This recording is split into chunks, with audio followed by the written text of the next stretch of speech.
보통 예레미야서를 잘 이해하기 위해서는 한 두세 장 정도를 이렇게 같이 봐야만이 시대적 배경과 그 말씀이 어떤 사례적인 뜻을 갖고 있는가 하는 그 케이스를 정확하게 볼 수가 있습니다만, 오늘은 좀 이렇게 짧게 정해봤습니다.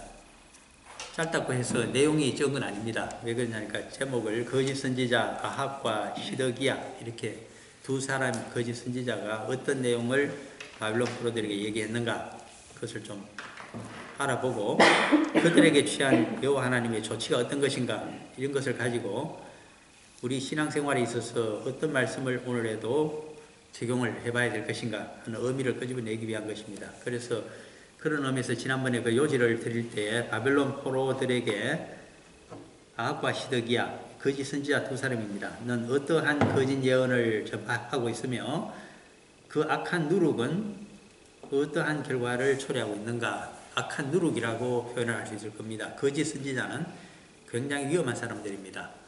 적 그리스도의 뒤를 따라서 추종하고 있는 자들이 거짓 선지자들이기 때문에, 적 그리스도는 그리스도의 성육신 되심을 완전히 인정하지 않고 거짓말이라고 주장하고 있는 자들이 사도 요한의 서신서에 의하면 거짓 선지자, 적 그리스도입니다. 그리스도에 대해서 적이니까 이제 대적을 한다는 뜻이겠죠. 하나님을 대적하는 것은 사탄이고 그리스도를 대적하고 있는 것은 적 그리스도들입니다.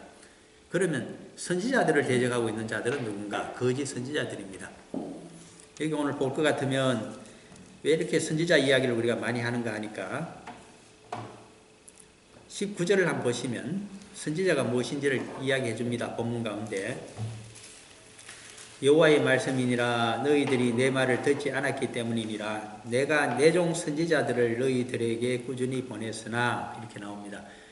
선지자는 어떤 사람인가 하는 것이 여호와께서 증거하시죠. 내 종 선지자라고 불렀기 때문에 선지자라고 하면 여호와의 종입니다.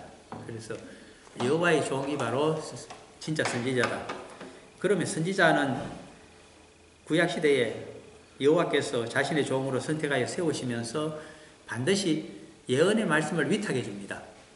그러므로 이 위탁받은 그 말씀만을 정직하고 순결하게 그대로 또 목숨까지 내놓고서 위험을 무릅쓰면서 대언하는, 대신 우리가 대독이라고 하는 것은 우리가 그 총리가 대통령 대신 가서 국가적인 행사를 치를 때에 페이퍼를 써주게 되면 그것을 그대로 읽습니다. 그것을 대독이라고 하죠. 그럴 뜻이 그대로 빠짐없이 정직하게 자기의 유불리를 따지 않고 전하는 자들이 바로 하나님의 말씀을 대언하는 자, 들은 바 그대로 대언하는 자들이 말씀의 대언자인 선지자들입니다. 왜 이 말씀을 여호와의 종과 말씀의 대언자 되는, 정확하게 대언하는 선지자를 우리가 구약에서 강조하는가 하면, 이 개념이 복음서로 넘어오게 되면, 신약으로 넘어오게 되면, 교회 시대로 넘어오게 되면 바로 성도들을 의미하기 때문입니다.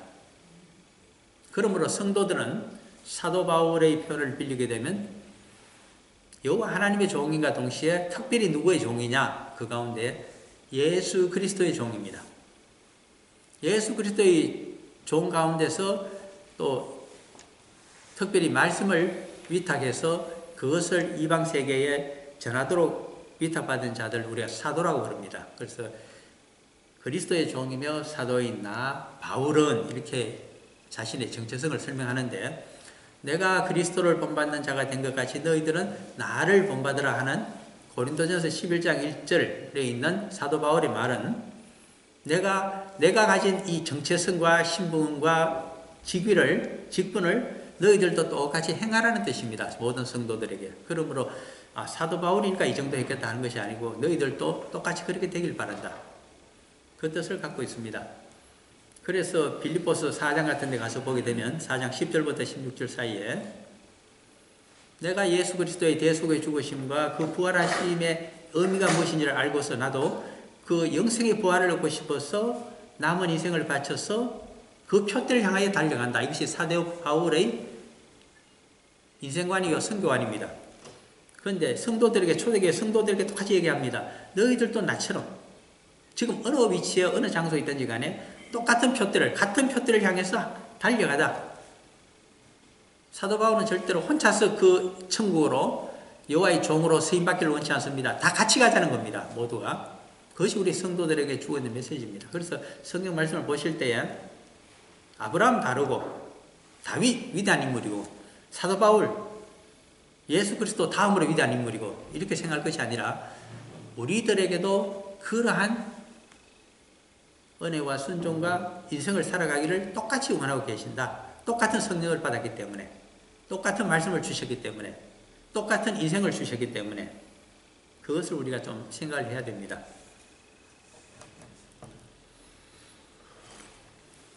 근데 18절에 보시면 본문입니다. 내가 칼과 기근과 전염병으로 그들을 뒤따르게 하며 그들을 세계 여러 나라 가운데에서 흩어 학대를 당하게 할 것이며, 이 말씀은 지금 선지자 예레미야가 예루살렘에 있는 성도들에게 주고 있는 말씀이 아니고 바벨론에 떨려가서 제2차 인질에 의해서 주전 597년입니다. 바벨론에서 포로 생활을 하고 있는 유대인들에게 주고 있는 말씀입니다. 그것을 알 수 있는 것이 29장에 들어가 있죠. 29장 1절에 보시면 선지자 예레미야가 예루살렘에서 이 같은 편지를, 서신입니다. 29장의 내용은 서신서입니다. 편지를 느부갓네살이 예루살렘에서 바벨론으로 끌고 간 포로 중 남아있는 장로들과 제사장들과 선지자들과 모든 백성에게 보냈는데, 예루살렘에서 편지를 써서, 옛날 이 편지는 굉장히 요새는 뭐 그렇게 비싼 건 아니지만 옛날 이 편지 값이 굉장히 비쌉니다. 서신이 어디다 썼는가 하니까, 첫째, 양피지에 썼습니다. 양 껍질을 뺏겨가지고, 말려가지고, 거기다 글을 써서 두루마리로 말랐습니다. 부피도 크거니와 그 굉장히 사람 옷을 해 입는 옛날에 양털옷이 비싸잖아요. 근데 그 가죽에다가 글을 써갖고 두루마리로 해서 붙였으니까 부피도 크거니와 그 굉장히 비싼 겁니다. 또 거기 알료로 써야 되는데 이거 알료값도 비싸잖아요, 옛날에. 자, 그렇게 비싼, 요새보다 엄청 비싼 편지를 보냈다. 그렇게 아셔야 되고. 두 번째는 조금 값이 산 것이 무엇이 있습니까? 애국에서 발전했던 파피루스가 있죠. 예, 갈대로 펴가지고 만들었다. 이것도 비싼 겁니다. 그러면 참고로 동양 중국이나 한국에서는 무엇을 했을까요? 우리 드라마나 어떤 영화 같은 데서 보게 되죠. 대나무를 쭉 펴가지고 거기다 글을 써서 책처럼 만들어서 보냈죠. 이 굉장히 옛날 고대사에는 비쌉니다. 이 편지를 보냈는데 또 up송료가 많이 듭니다. 편지 보냈는데 왜 그렇게 많이 들까요? 옛날에는 우편으로 보낸 것이 아니라 무엇으로 보냈죠? 사람 인편으로 다 보내기 때문에 먹고 자고 하는 거 다 줬잖아요. 특히 여기 예루살렘에서 바벨론까지 굉장히 먼 거리입니다. 한 1000km 정도 되면 이 거리를 가야 되니까 그거 전부 여행 경비를 다 주려고 해보십시오. 어림도 없죠. 선지자 예레미야가 그렇게 부자가 아닙니다. 그래서 그가 도움을 구했습니다. 누구에게 구했을까요? 그것이 3절에 나타납니다. 29장 3절. 유다왕 시드기야가 바벨론으로 보내어 바벨론의 왕 느부갓네살에게로 가게 한 사반의 아들 엘라사와 힐기야의 아들 그마랴 편으로 보내되, 사신단이 가는데 그 편으로 친분을 활용해서 좀 이것도 전해달라고 그렇게 해서 보낸 겁니다. 이제 이해가 되시죠? 그러면 이것이 언제쯤의 일일까? 여기 지금 시드기야 왕이 나와 있죠. 3절에. 그래서 시드기야 때입니다. 시드기야 왕은 다윗 왕조 유다 왕국의 마지막 왕입니다. 언제 즉위했을까요? 주전 597년 제2차 인질 사건이 발생한 그때 즉위한 왕입니다. 누구에 의해서 왕이 되었을까요? 신바벨론 제국의 느부갓네살 황제에 의해서 신바벨론 괴뢰 정권의 수반으로 유다의 왕으로 책봉이 된 사람입니다. 종주국은 어딜까요? 신바벨론 제국. 종주국의 황제가 누굴까요? 느부갓네살. 그로부터 왕으로, 유다 왕으로 임명을 받았던 누구? 시드기야 왕. 그가 나중에 배신을 하게 됩니다. 엄청난 조공을 몇 년 보냈는데 주로 농산물과 축산물이겠죠. 그런데 한 3년 좀 보내다가 끊어버립니다. 열왕기 하의 기록에 가게 되면 한 24장 이렇게 가게 되면 나타납니다. 그가 느부갓네살 황제를 배반하였더라. 그러면 그 배반 사건에 대해서 좀 알아야 되겠죠. 배반 사건을 알기 전에 지금 포로들이 바벨론에 가서 많이 살고 있는데 어느 정도의 포로가 갔을까? 주전 597년에 그 수를 한번 우리가 머릿속에 넣기를 바랍니다. 왜 그러냐니까 자세히 우리가 모르게 되면, 이 상황을 정확히 모르게 되면 오늘날 우리의 상황과 대조할 때에 엉터리 대비를 하기가 쉬우면 말씀도 엉터리로 적용이 됩니다. 그런 것을 좀 예방하기 위해서 열왕기 하로 가셔갖고 수고스럽지만 제가 많이 찾게 하지는 않겠습니다. 24장으로 한번 가볼까요? 주전 597년에 원래 여호야김 왕이라고 있었는데 이 사람이 11년간 통치하다가 이 사람도 배신을 합니다. 그래서 느부갓네살 황제가 대군을 이끌고 쳐들어왔습니다. 쳐들어오고 있는 도중에 준비를 하고 있던 중에 전란을 희한하게 피해서 여호야김 왕이 죽어버렸습니다.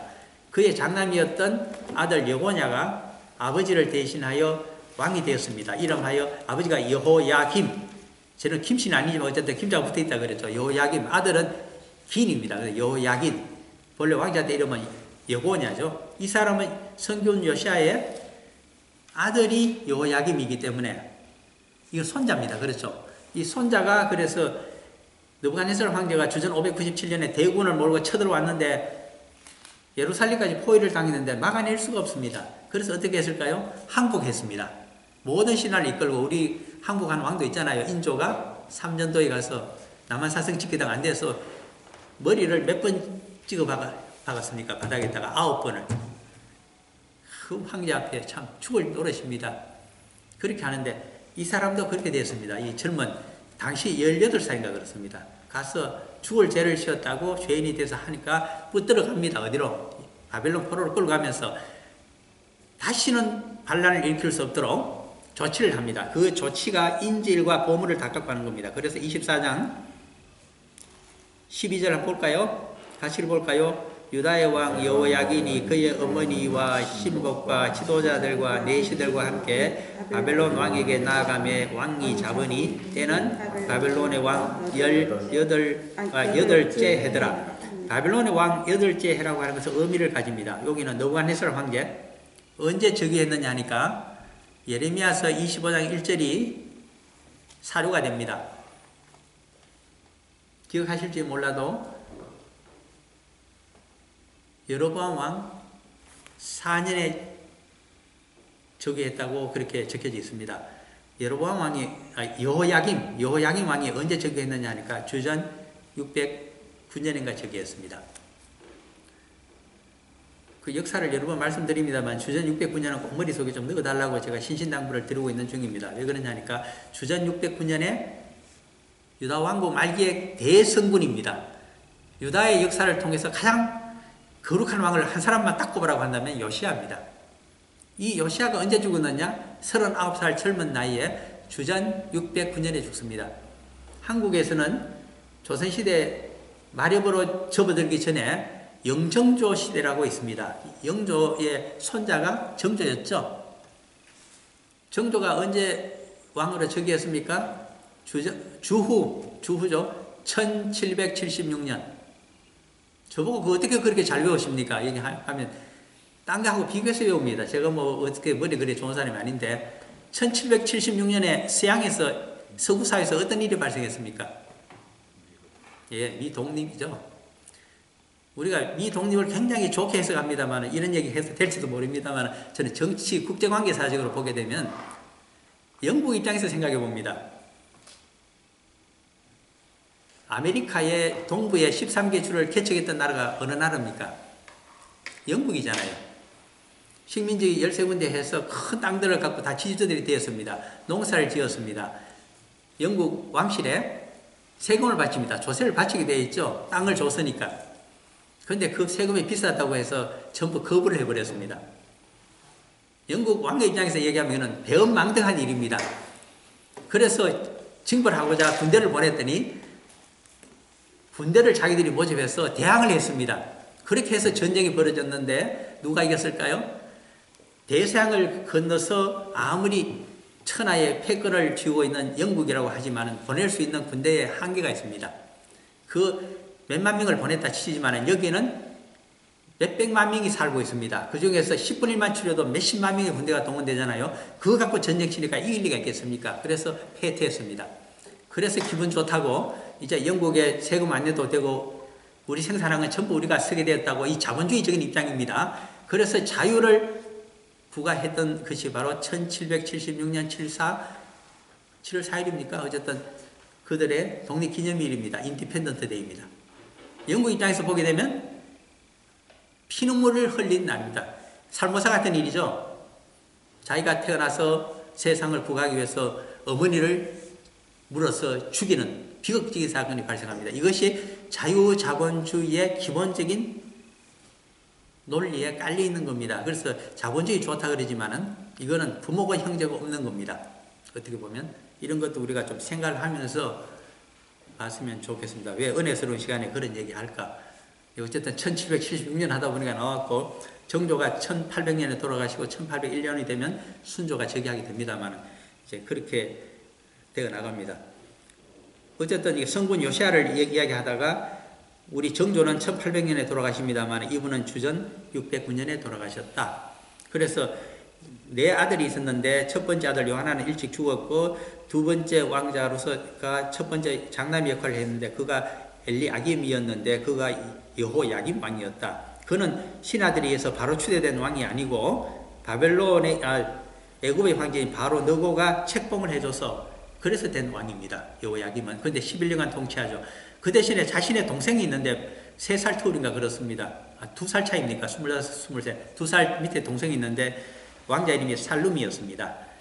그를 애굽의 바로의 침략을 막기 위해서 중신들이 왕으로 세웠는데 그 이름이 여호아하스 왕입니다. 3개월간 통치하다가 바로가 그 군대를 끌고 시리아에서 점령하고 내려오는데 내부에서 반란이 일어났습니다. 자기 형에 의해서.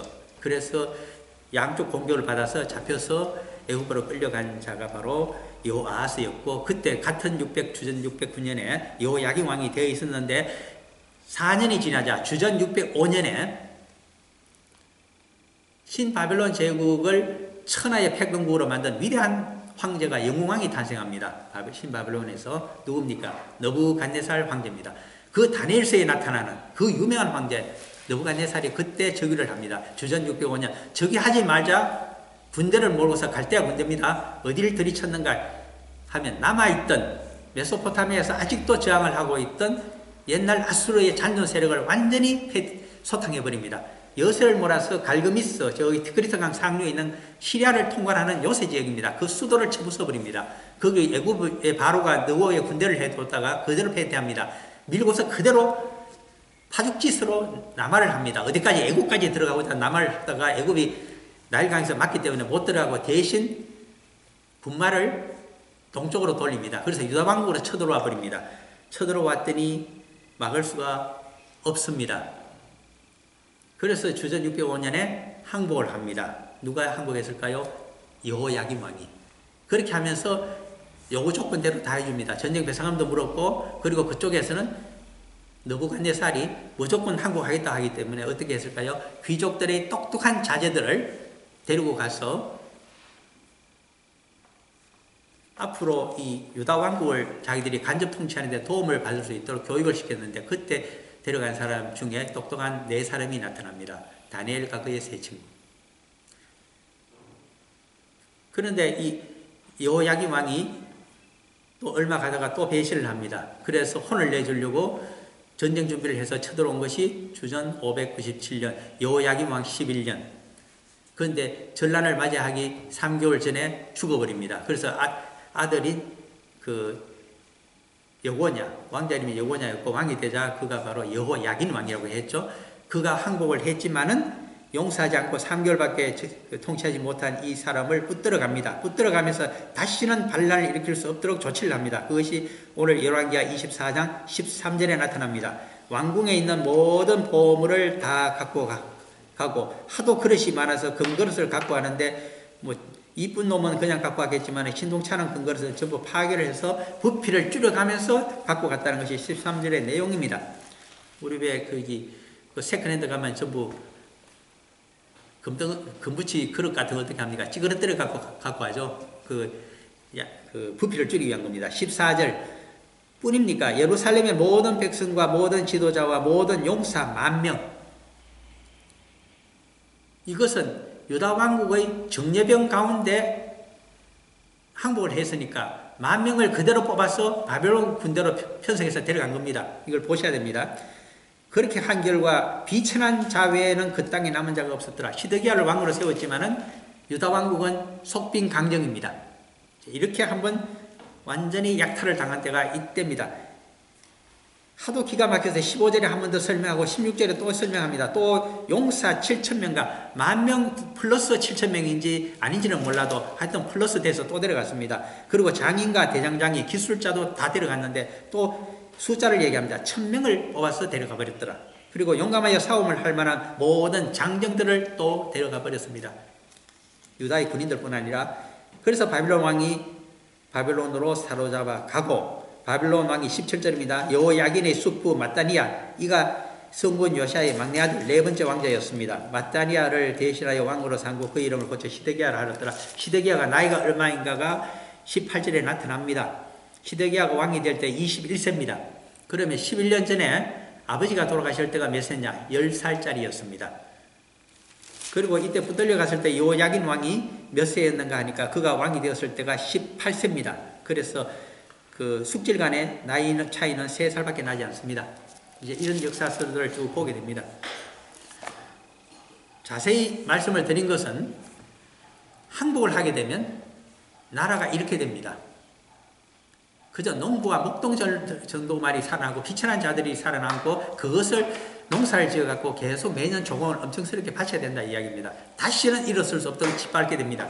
그런데 시드기야 왕이 어떻게 다시 전쟁을 또 치게 될까요? 11년 통치하다가 나라가 망한다 했잖아요. 시드기야 왕이. 그것은 비결이 무엇인가 하니까 그가 한 통치를 한 지 한 4년쯤 되었을 때, 이것도 예레미야서에 있는 이야기입니다. 27장쯤입니까? 거기 가게 되면 주변국에서 많은 사절단이 당도를 합니다. 유다 왕국 남쪽에는 에돔 왕국이 있었죠. 그리고 사해 옆에는 동쪽에는 모압이 있죠. 그리고 요단강에서 조금 떨어져서 동쪽에 암몬이 있죠. 요단 지역입니다. 그리고 북쪽으로 가게 되면 해안가에 두로와 시돈 도시국가들이 있잖아요. 이 5개의 왕국에서 사절단이 한꺼번에 시드기야 왕 4년이 되게 되면 시드기야 왕을 예방하러 전부 단체로 찾아옵니다. 이유는 하나입니다. 뒤에서 애굽의 바로가 메소포타미아의 패권국이 된 신바빌론 느부갓네살 황제를 대적하기 위해서 잃어버린 영토를 되찾기 위해서 시리아 땅을 이야기합니다. 그래서 연합전선을 형성하자, 동맹을 하자고 제안을 했기 때문입니다. 거기에 이 5개 왕국이 가입을 하고 바빌론에 의해서 왕이 되었던 이 시드기야를 설득하기 위해서 온 겁니다. 그때 멍에를 만들어서 예레미야가 너희들이 쇠멍에를 맬 것인가 나무멍에를 맬 것인가 결정하라고까지 여호와의 말씀을 전해줍니다만 우리가 쭉 봤죠. 그렇게 했기 때문에 그때 생각합니다. 시드기야가 애굽 나일강에 있는 패권국입니다. 그것도 그 지역에는. 그러니까 북아프리카의 패권국 애굽의 군대하고 주변 가나안 주변에 있는 5개 국가의 왕국의 군대들하고 그리고 또 유다 왕국의 군인들을 전부 합쳐보면 신바벨론 갈대아 군대보다 수가 적을까요? 모자랄까요? 월등히 많습니다. 그 연합군의 성격은 다 모으면. 그래서 그것을 계산한 겁니다. 아, 이러면 우리가 우세하다. 이긴다. 그때 마침 무진장 이긴다고 하는 속을 시원하게 해주는 선지자가 나타났습니다. 그것이 28장에 있었던 기브온 출신의 아술의 아들 하나냐도 돼 있죠. 하나냐 선지자가 이번 전쟁 치면 무조건 이긴다. 2년 안에 전쟁을 이기고 모든 인질과 바벨론에 597년에 끌려갔던 그 수많은 몇 수만 명의 인질이 다 돌아오게 된다. 전쟁 승리하게 되면 보물도 다 되찾아올 수 있다. 그래서 미리 주전파들이 축하를 하면서 대동단결을 하기 시작했습니다. 이 여세에 편성하게 된 기오지스로 편성한 것이 시드기야 왕입니다. 여호와 하나님께 여쭤보지도 않고 세력이 이렇게 되니까 편성하면 무조건 승리한다. 누구처럼 하룻밤 자고 나면 대동선거에서 승리한 줄 알았다가 패퇴한 사람이 여러 사람이 있습니다만 똑같은 모양이 됩니다. 지금까지 쭉 설명을 이제 반바벨론 동맹이 무엇이고 시드기야 왕 4년이 지나자 어떤 주전파들이 나타나서 이렇게 되었다는 것을 말씀드렸습니다. 이 영향이 악한 누룩처럼 어디로 흘러가게 되느냐 하니까 바벨론에 살고 있는 포로 사회에 전파가 됩니다. 그것을 우리가 이해를 하셔야 됩니다. 예루살렘에 있던 이 주전파들의 이론과 승리에 대한 예언이 거짓 예언입니다. 이것이 바빌론에서 힘들게 포로 생활하고 있는 수만 명의 유대인들에게 전해졌다. 그랬더니 거기서 유명한 두 사람의 선지자가 나타났다. 사실은 에스겔서를 보게 되면 그때쯤에서 놀람 선지자가 그발 강가에서 나타납니다만 그 사람은 별로 영향력이 없습니다. 에스겔은 당대에. 왜 그러냐니까 먼 훗날에 종말적인 묵시록에 대한 이야기만 했기 때문에 그렇습니다. 그러나 당장 자기들 귀에 솔직하게 꿀같이 단 그런 달고도 단 거짓 선지자의 예언이 전해져 오는데 그 예언을 한 자가 여기 나타나는 두 사람입니다. 21절에 보게 되면 만군의 여호와 이스라엘의 하나님께서 첫 번째 골라야의 아들 아합과 첫 번째 거짓 선지자의 이름입니다. 두 번째 거짓 선지자는 마세아의 아들 시드기야입니다. 이들이 바빌론 포로 생활 힘들 노예처럼 살고 있는 그들에게 어떤 말씀을 전해 주었을까요? 바로 거짓 선지자 하나냐의 거짓 예언을 그대로 전해준 사람들입니다. 첫째, 반바벨론 연합전선 7개국입니다. 이들과 함께 전쟁을 하면 이번 마지막 전쟁에서는 반드시 누가 이긴다? 우리 유다 왕국이 이긴다. 그러면 2년 안에 우리가 전부 조국으로 돌아갈 수 있다고 지금 하나님의 예언의 말씀이 터져나왔다. 그러므로 우리가 그냥 있어서는 안 되겠다. 내응을 해야 되겠다. 안에서 내부 협조를 해야 되겠다. 어떻게 하면 될 것인가?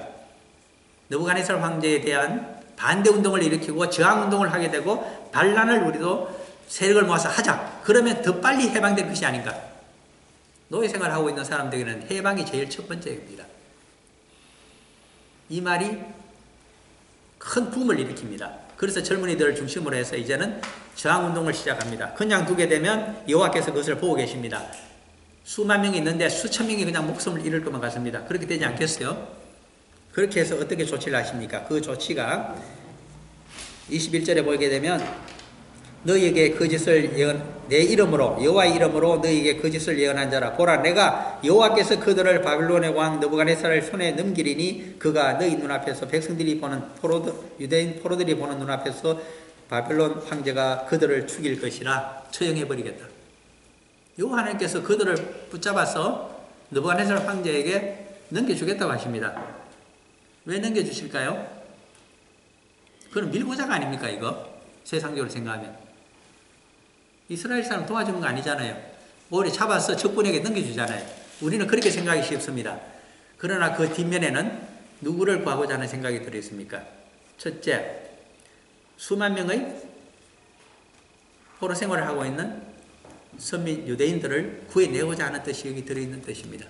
구하기 위해서 이 악한 누룩과 같은 두 사람을 색출해내가지고 처형하도록 만들어버리십니다. 이제 이 두 사람이 어떤 영향력을 지닌 사람인지를 우리가 조금 생각해 보자 합니다. 그 세상적으로 여러 사람이 아무리 귀에 속이다는 이야기를 하더라도 그 사람이 집안이 권위가 없거나 어떤 신분과 지위를 갖고 있지 않으면 그렇게 널리 퍼지지를 못합니다. 그래서 신분을 봅니다. 21절에 아합의 아버지가 누굽니까? 골라야의 아들 아합입니다. 골라야 가문의 집안 사람 유력자 아합입니다. 골라야가 도대체 누굴까요? 한번 골라해서 골라보면 될까요? 그게 아니라 찾아봐야 됩니다. 이 골라야가 누군지. 골라야에 대해서는 딱 한 군데 더 이야기가 나올 겁니다.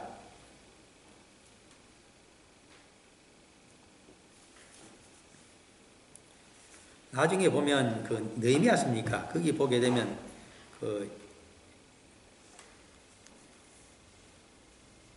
바빌론 포로에서 돌아온 사람 중에 그 골라야의 4대 손인가 하는 그 베냐민 족장 이름이 하나 나옵니다. 살룸인가 그렇습니다. 그 사람의 그 현조 4대 조상이 골라야였다 이렇게 나타나는데 거의 시기적으로 비슷합니다. 대충 계산해보면 140년 50년 차이가 나는데 150년 정도입니까? 그 사이에 세월이 흘렀으니까 한 4대 손 정도 흘러갔겠다 보면 어떻게 보면 그래서 이 골라야는 베냐민의 지파의 족장으로 보입니다. 그러므로 족장 집안의 아들이니까 아합 역시 차기 족장이었습니다. 그러므로 이 사람은 베냐민 지파에게는 절대적인 영향을 가진 사람입니다.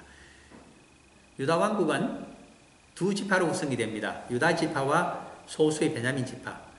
또 하나의 지파는 아니지만은 레위인들이 거기 제사장과 더불어 가담이 돼서 다윗 왕조 유다 왕국을 스포팅하고 있습니다. 그러므로 이 베냐민 지파에 대한 바벨론의 포로 생활을 하는데 누가 설득했는가? 골라야의 아들인 아합, 차기 족장인 아합이 그들을 설득했다. 이렇게 볼 수가 있습니다. 그렇다면 유다 지파는 누가 설득했을까요? 그것이 마아세야의 아들 시드기야입니다. 마아세야는 아주 좋은 뜻을 갖고 있기 때문에 굉장히 흔한 이름입니다. 그러면 어떻게 아버지가 어떤 사람인지 우리가 추론할 수가 있을까요? 그것은 역사서에 나타나기 때문입니다. 우리가 역대하로 가셔갖고 수고스럽지만 34장을 한번 가보십시오. 역대하 34장으로 가셔서 18절인가 어디를 한번 찾아봅니다. 역대하입니다. 족보가 많이 실려있는 역대하로 가셔서 34장으로 가서 성군 요시야 시대 때 어떤 인물이 있었던가 하는 것을 한번 찾아보고자 합니다. 역대하 34장에 가셔서 요시야 시대에, 성군 요시야 시대에 마세야라는 사람이 어떤 지위를 갖고 있었는가. 그냥 8절입니다. 18절이 미안합니다. 역대하 34장 8절. 읽어볼까요? 요시야가 왕위에 있은 지 18해째라 그 땅과 성전을 정결하게 하기를 마치고 그의 하나님 여호와의 전을 수리하려 하여 아살라의 아들 사반과 시장 마세야와 서기관 요아하스의 아들 요아를 보낸지라. 거기 특별한 관직이 하나 나옵니다. 마세야 앞에 시장이라고 붙어져 있죠. 예루살렘 시장입니다. 메이어입니다. 우리 조선시대의 관직으로 하라면 이게 뭡니까? 한성 부윤쯤 됩니까? 예, 그런 메이어에 있어 굉장히 높은 차관급의 벼슬이 좀 됩니다. 그런 벼슬을 지냈던 사람이, 그러니까 이 벼슬을 누구에게 줄까요? 같은 유다 지파에게 줍니다. 유다 지파에도 귀족에게 줍니다. 한양에서 제일, 예루살렘에서 가장 명문가에게 주는 시장 자리 아니겠습니까? 그가 마세야였습니다. 그의 아들이 바벨론 포로로 가서 요시야 시대가 지나고 이제 엘리야김 시대가 여호야김 시대가 끝날 때 포로로 잡혀가 있는 겁니다. 그러므로 이 사람은 유력 가문의 사람입니다. 붙들려가 있는 중에. 이렇게 이해를 하시면 되겠죠. 그래서 베냐민 지파의 포로에 대해서는 이 아합이 설득을 하고, 그리고 유다 지파 더 많은 수입니다. 그들에 대해서는 시장의 아들이었던 이 시드기야가 거짓 선지자로 영향력을 행사하고 악한 누룩이 되었구나 하는 것을 볼 수 있습니다. 덤으로 하나 더 말씀드리자면, 아합이라고 하는 이름 가진 사람 중에 왕이 있습니다. 누굽니까? 북조 이스라엘에 그 유명한 아합왕이 있죠. 그의 아내는 더 유명합니다. 이세벨이기 때문에 그렇죠. 우리가 엘리야, 선지자 중에 선지자라고 하는 엘리야가 아합왕 시대 사람인데, 열왕기 하에 가서 자꾸 찾는 분들이 있는데 아닙니다. 그의 기록은 열왕기 상에 있습니다. 특히 이 아합왕이 나타나는 것은 열왕기 상 중에도 16장쯤 되면 거기에 나타납니다. 그의 아내가 이세벨인데 어디에 공주였는가 하니까 저기 시돈의 왕이었던, 시돈은 왕의 친구가, 거기는 바알신을 섬기는 나라이기 때문에 왕의 친구가 바로 바알을 섬기는 바알 선지자의 친구를 갖고 있습니다. 그래서 옛바알이라고 합니다. 바알을 섬기는 제사장이 바로 왕을 겸하고 있기 때문에, 그래서 시돈의 왕인 옛바알의 딸이 이세벨이었고, 그가 아합왕과 결혼하여서 왕비가 된 때 엘리야가 선지자 활동을 한 것이 열왕기상 16장에 들어있다는 이야기입니다. 나중에 집에 가서 찾아보시기를 바라고요. 몇 절이신지는. 그러한 아합왕의 뒤를 잇고 있는 거짓 선지자가, 그러니까 우상 숭배도 하고 서슴지 않고 거짓 예언을 하고 있는 자가 아합입니다. 똑같은 아합이라는 이름을 가졌고요. 마세의 아들 시드기야입니다. 시드기야는 당시에 시드기야 왕과 이름이 같습니다. 시드기야 왕은 어떤 사람일까요? 여호와 신앙에서 봤을 때 악한 왕입니다. 왜 악할까요? 마지막 결정을, 국가 대사의 결정을 여호와 하나님 앞에서 와서 하지는 않습니다. 선지자 예레미야를 시켜서 열심히 하나님께서는 회개하고 돌이키라고, 그래서 유다 왕국의 멸망을 막으라고 그렇게 이야기를 하고 있지만 일체 듣기는 다 듣습니다. 한쪽 귀로 다 듣는데 한쪽 귀로 흘려버리는 사람이 시드기야입니다. 참 우호적입니다. 어떻게 보면 옥중에 있는 선지자 예레미야를 찾아와서 얘기를 듣잖아요. 두 번이나 듣습니다. 38장 그리고 저쪽 37장쯤에 가게 되면. 그래도 결정은 어떻게 하느냐 하니까 항상 세력을 봅니다. 다수파, 소수파 보고서 주전파가 강하니까 그쪽 의견을 따라서 나도 어찌할 수 없다 하고서 한 표를 던져갖고 결정을 해버립니다. 이게 시드기야입니다.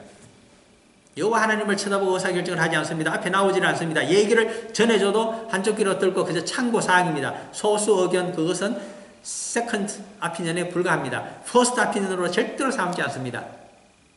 우리 신앙생활 하면서 굉장히 골치 아픈 사람이 이런 사람입니다. 최종 결정을 할 때 어느 쪽 군사력이 강한가, 어느 쪽이 권력 정치에서 현실 정치에서 다수파인가를 보고서 항상 거기 가서 표를 던집니다. 여호와 하나님은 좁은 문으로 가기 때문에 그렇지가 않은데 항상 그러니까 듣기는 듣지만은 참작하지 않습니다. 그렇게 하다 보면 거짓 선지자 시드기야가 되고 만다. 이제 우리에게 주는 교훈입니다. 왜 하필이면 이름이 그런가? 왜 하필이면 거짓 선지자 이름이 아합일까? 아, 우상을 더 섬기를 좋아하는구나. 이 사람은 결혼을 해도 꼭 그렇게 우상 섬기는 데 가서 아내를 데려와서 나라에 아주 망조가 되게 하는와 이런 사람입니다. 그 다음에 22절로 가볼까요? 바벨론에 있는 유다의 모든 포로가 그들을 저주거리로 삼아서 이러기를 여호와께서 너를 바벨론 왕이 불살라 죽인 시드기야와 아합 같게 하시기를 원하노라 하리니. 자, 그렇게 하나냐의 예루살렘에서 온 그 전쟁에서 승리한다는 그 거짓 예언이지만 그것을 포로들 사회에, 유대인 포로 사회에 그것을 전파함으로 해서 자신들에게 희망과 용기를 불어넣던 거짓 선지자 아합과 시드기야였습니다마는 세월이 지나고 보니까 그들이 애물단지가 되고 오히려 그때 화형을 처형이 잘 되었다고 이렇게 비꼬는 저주의 대상으로 바뀌고 맙니다. 이것이 민심입니다. 우리가 인기 스타들이 정말 그 무대에서 내려오게 되고 그 스타의 자리에서 물러나게 되고 나이가 들어서 쭈그러들었을 때 가장 외롭고 슬픈 존재가 되고 맙니다. 마찬가지입니다. 백성들의 민심에 마음에 들어서 대권도 지게 되고 참 명망도 얻게 되고 영광도 얻게 되지만은 민심이 변하고 나게 되면 정말 그것은 촛불과 같습니다. 그래서 이 세상에서 너무 많은 영광을 가지고 일찍 출세했다고 좋아할 일이 아닙니다. 그 다음이 정말 얼마나 허무하고 외로운지 모릅니다. 인생이란 것은 그런 것입니다. 한번 보십시오. 자기들의 마음에 들어서 곧 함께 준동을 하려고 했는데 일찍 색출해갖고 그를 처형하고 났더니 나중에 이렇게 되고 맙니다. 왜 이렇게 되었을까요? 자기들 원한 대로 5, 6년 후에 전쟁이 결말이 그렇게 되지 않았기 때문입니다. 전쟁 결과 어떻게 됩니까? 시드기야 왕 11년에 주전 586년에 다윗 왕조 유다 왕국이 패망하게 되고 애굽도 쑥 들어가서 원군도 보내지 못하게 되고 차례대로 유다 왕국뿐입니까? 주변에 있던 그 5개 왕국들이 전부 차례로 멸망을 당해서 전부 속국으로 들어가 버립니다. 왕국이 다 사라져 버립니다. 그렇게 되니까 원망을 합니다. 누구를 원망합니까? 아합과 거짓 선지자 시드기야를 원망하면서 화형 불살라 잘 죽었다고 하는 겁니다. 너희들 말을 듣고 우리가 전부 난동을 부리고 일어났더라면 우리 전부 지금까지 살아있지 못하고 우리도 똑같이 불구덩이로 들어가고 말하겠구나. 그래서 이런 저주가 나온다는 겁니다. 23절 볼까요? 이는 그들이 이스라엘 중에서 어리석게 행하여 그 이웃의 아내와 간음하며 내가 그들에게 명령하지 아니한 거짓을 내 이름으로 말함이라. 나는 알고 있는 자로서 정인이니라. 여호와의 말씀이니라 하시니라. 오늘날 우리 한국 교회에게 현대 교회에게 주고 있는 엄청난 교훈은 사실 23절에 들어있습니다. 왜 그럴까요? 이제 보시기를 바랍니다. 여호와 하나님의 이름을 막 빙자하여 자신의 사익을 추구하고자 교회와 성도들의 사회에서 함부로 외치는 자들이 있습니다. 아합과 시드기야와 같은 자입니다.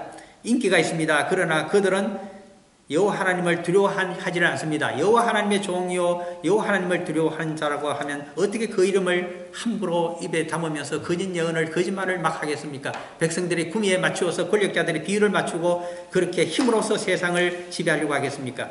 그 자들에 있어서 첫 번째 특징이 나타납니다. 어리석게 행하여, 어리석다고 하는 것은 여호와 하나님을 두려워할 줄 모른다는 이야기입니다. 그래서 여호와 하나님은 이 세상을 창조해놓고 모든 것을 자신들에게 주어버렸다. 모든 것을 위탁했다고 생각합니다. 아버지 것은 내 것이고 이 세상의 모든 것도 다 자기 것이라고 생각합니다. 거두어서 먹으면 다 자기 걸로 생각합니다. 그래서 이쁜 여자들도 유부녀이기나 어쩌거나 전부 유혹하여 하룻밤 자고 나면 전부 자기 여자라고 생각합니다. 이웃의 아내와 가능하며 그래서 나오는 이야기입니다. 누구는 교회를 한다고 하면서 수많은 여성도들, 처녀들을 건드렸다고 합니다. 십계명을 어기게 됩니다. 다윗이 행한 그 잘못을 그대로 행하게 됩니다. 자신에게 태유를 줬다고 생각합니다. 태유라고 하는 것은 더 이상 시험하지 않고 이전에 넘어뜨려 해도 내가 100% 너를 스포팅한다고 이렇게 태유를 줬다고 생각합니다. 그때부터 여호와의 종도 아니고 선지자도 아니며 그는 성도도 아닙니다. 거룩한 여호와 하나님의 자녀의 모습은 전부 사라지고 없습니다. 영성이 사라집니다. 의사결정을 여호와 앞에서 하지 않으며 이 세상은 자신이 주인이 되어서 여호와 이름을 함부로 빌려서 모든 것을 취해도 된다고 생각합니다. 재물이었던 여자였던 아무것도 제멋대로 해도 된다고 생각하는 아주 불신앙의 자리에 가고 맙니다. 이것이 거짓 선지자들의 거짓된 예언을 따라가는 자들의 특징이 될 것 같습니다. 왜 신흥종교에서 이단들에서 그런 문제가 많이 발생할까? 그것은 하나님의 눈을 두려워하지 않기 때문입니다. 그래서 창세기 39장의 9절에 가게 되면 애굽 총리가 되기 전 요셉에 대한 이야기가 나타납니다. 보디발의 집 애굽의 황제였던 바로의 그 사람은 건의대장입니다. 시위대장 아닙니까? 보디발이 권력자 집안의 부인, 젊은 부인입니다. 권력자와 원래 정부 아름다운 부인과는 한 상을 이룹니다. 보디발의 아내가 유혹을 했습니다. 왜 그러냐 하니까 요셉이 미남자였기 때문입니다. 전부 내보내고 엄밀한 가운데 커튼을 쳐놓고서 요셉만 불러들였습니다. 시종장이었기 때문에. 그때 요셉이 뛰쳐나오면서 하는 말이 있습니다. 내가 어떻게 여호와 하나님 앞에 그 눈앞에서 이와 같은 큰 악을 범할 것인가 할 수가 없다는 겁니다. 자신을 누가 감찰한다고 생각했는가 하니까 항상 여호와가 눈을 부릅떠서 자신의 일거수일투족을 보고 계신다고 하는 것을 그가 고백하고 있는 이야기입니다. 여호와 신앙 그리스도인 어떻게 살아가야 될까요? 항상 나의 일거수일투족을 여호와 하나님께서 또 주님께서 보고 계신다고 하는 것을 인식해야 됩니다. 성령께서 내게 임재해 계셔서 나는 참 행복하고 기쁘다. 그 말씀은 내 속에서 성령께서 나의 모든 행위를 다 보고 계신다는 것을 인정해야 그 찬송이 나타납니다. 그거 인정하지 않고 그저 입에 달고 살게 되면 엉뚱한 짓 합니다. 이런 잘못을 범하게 됩니다. 이제 우리가 영적으로 정신을 차려야 됩니다. 깨어나야 됩니다. 아, 지금 내 속에서 모든 것을 보고 계시는구나. 그러므로 이렇게 어리석게 행해서는 안 된다. 하나님이 살아계시지 않고 눈을 감고 계시고 내가 무슨 짓을 하더라도 다 용서해 준다고 그렇게 생각해서는 천만의 말씀입니다. 주인은 종이 잘못하면 야단을 치고 질책하고 그리고 처벌하는 것이 주인의 하시는 일이 아니겠습니까?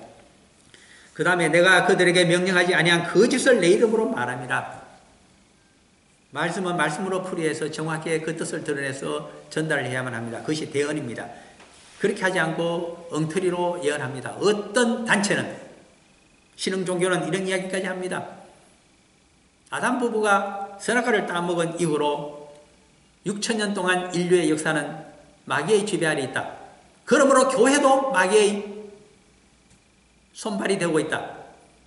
그러므로 그 교회에 나가고 있는 모든 성도들을 우리가 구해내어서 14만 4천에 들어가게 해서 천국으로 인도해야 될 책임이 우리들에게 있다. 이것은 성령이 인간의 몸으로 태어나 있는 누구의 말씀이다. 이렇게 이야기하는 이상한 종파가 있습니다. 교회를 부인합니다. 그러므로 교회를 끊임없이 쓰러뜨리려고 합니다. 왜? 사탄이 지배하고 있는 교회라고 생각하기 때문입니다. 우리를 위해서 대속의 십자가를 지시고 부활하신 예수 그리스도께서 교회의 머리라는 사실을 절대로 인정하지 않습니다. 그런데도 버젓이 자기시대는 또 교회라는 이름으로 설치고 있습니다. 참으로 통탄할 노릇입니다. 그것이 바로 여기에 해당되는 이야기입니다. 거짓을 내 이름으로 말함이라. 이는 이러한 거짓을 한다는 것을 누가 알고 있을까요?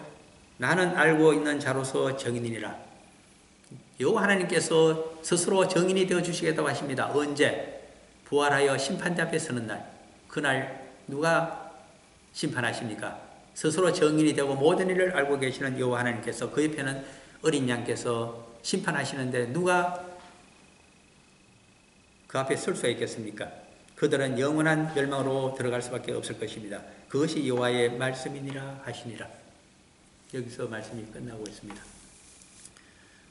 오늘 우리가 같이 알아본 말씀을 가지고 우리가 마지막 정리를 해보면 그렇습니다. 선지자 예레미야를 여호와께서는 나의 종이라고 부르고 계십니다.